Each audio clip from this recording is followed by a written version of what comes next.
Way. Good morning and welcome to our panel. The Labor's Parliamentary Secretary for Infrastructure, Maxine McHugh, and the Liberal Party's Shadow Parliamentary Secretary for Disabilities, Mitch Fifield. Good morning to you both. Good morning, Kieran. Good morning, Kieran. Good morning, Maxine. Yeah, the government's been saying, Maxine, that Tony Abbott should be focusing more on policy development than exercise. But this morning you'd have to congratulate him. I do. Absolutely good on him. I mean, a pretty incredible personal achievement, and I gather he did an incredible time, and was it, under 14 hours? So, no, absolutely good on him. But the government has been having a few digs at him along the way, though, for spending too much time in the lycra instead of in the policy development, hasn't it? Well, Kieran, we all make decisions about how we use our time. Now, as I say, this kind of extreme event is very important to Tony, and on this occasion, he has succeeded, and as I say, I take nothing away from him. Good on him. But the point is, he has won an Ironman sports contest. Politics is a contest of ideas, and we have yet to see the big idea from Tony Abbott on health or a whole range of other issues. So, as I say, it's a question of how you use your time.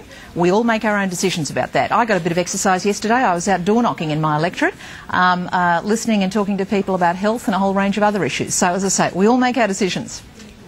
Mitch Fifield, it's obviously a very good PR win as well, these images of Tony Abbott up in Port Macquarie. A tremendous achievement, but is it time to knuckle down a bit more on the policy? Well, it's a tremendous achievement. It shows discipline. It shows that Tony is a very goal-oriented person, and I think those are characteristics which you would want in a Prime Minister. But, Kieran, I've got to say more than anything, I just feel personally ashamed. I'm 10 years younger than Tony, and I don't think I could complete part of one of those legs.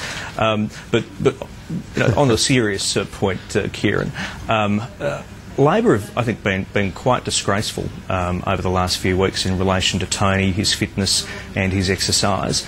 They've been taking little pot shots. You saw it at the weekend with Nicola Roxon, wondering if maybe Tony spends too much time exercising. You've seen Wayne Swan saying that he'd dearly love to spend more time surfing, but he's got a serious job, and if you've got a serious job, you don't have the time to do these things.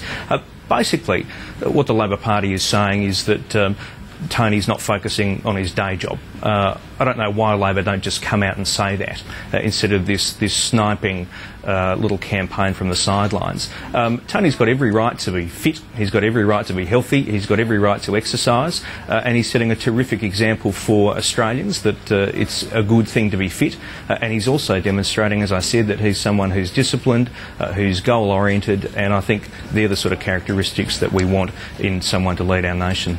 Mitch, there are reports that the opposition leaders preparing a series of headland speeches on prime ministerial visions, on the economy and other areas. Phil Coorey in this morning's Sydney Morning Herald is quoting one of your colleagues, suggesting that those headland speeches can't come soon enough to put a bit of meat to the bone when it comes to the policy detail, the policy alternative. Do you agree with that?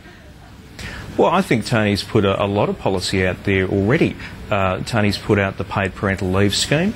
That is a very significant policy. It's a very bold policy, a very detailed policy. Tony's put out there our plan for local hospital boards in New South Wales and Queensland, those two states which have dire health systems. So I think the criticism that there's not enough policy out there or that we've been neglecting putting a plan to the Australian people is unfounded. But having said that, I think it's a very good thing that Tony is looking to make some significant speeches in the weeks and days ahead, and I look forward to those. Well, Maxine McHugh, I'll let you respond to that criticism. Well, Mitch, you've just mentioned there the paid paternity scheme. I mean, the only thing I think Tony is winning at the moment in politics is the Ironman Award for inconsistency. Only a matter of years ago, when Prue Goward, the Sex Discrimination Commissioner, presented a scheme for paid parental leave, not dissimilar, in fact, to the scheme that Labor now has in place, or will have in place certainly by next year. Tony said, "Over my dead body." Now, we fast forward to just recently, and Tony is putting out there a 6-month scheme, which will be only funded through a large tax on the business community. Now, this is an extraordinary switch. He hasn't explained this inconsistency other than it's a matter of political opportunism. No, but he does say, Kieran, that he's allowed to change his mind, and in politics, surely, Maxine, you are allowed to change your mind from time to time, or well, indeed, is everyone locked solid into views? No, the famous phrase, of course, from Keynes was, you know, when the facts change, I change my mind. Well, what facts have changed over the last 30 years in relation to the need for Australian women to have what women in most other OECD countries have, and that is a system of paid parental leave. Now, Labor has a plan on the table. It is costed. And it will provide for 18 weeks leave to come in next year. Tony, just in the last, couple of months, has suddenly overturned the opposition of his entire political career and said, we'll have a 6-month scheme. Now, wouldn't we all love that? But you have to have a sustainable, funded scheme that has the acceptance of the business community, because if you don't, quite frankly, you're putting at risk a whole lot of other things. Okay, Mitch Fifield. Yeah. Look, the Labor Party used to be completely opposed to the goods and services tax. It was such an evil tax that Kevin Rudd said that the day that it passed the Parliament was Fundamental Injustice Day. Labor were going to roll back the GST. Labor have changed their position. Labor now think the GST is a terrific tax, so much so that they want to pull back GST revenues from the states and put them in to public hospitals.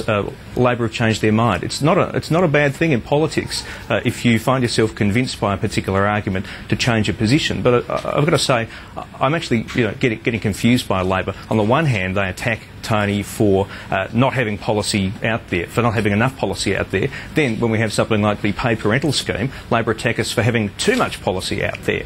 I think Labor have got to work their lines out a little bit better. Well, we're attacking it because it's a big tax on business, Mitch. That's why we're attacking it. Well, let's talk change focus now. Let's talk Maxine. ETS if we talk mega taxes. Let's talk asylum seekers.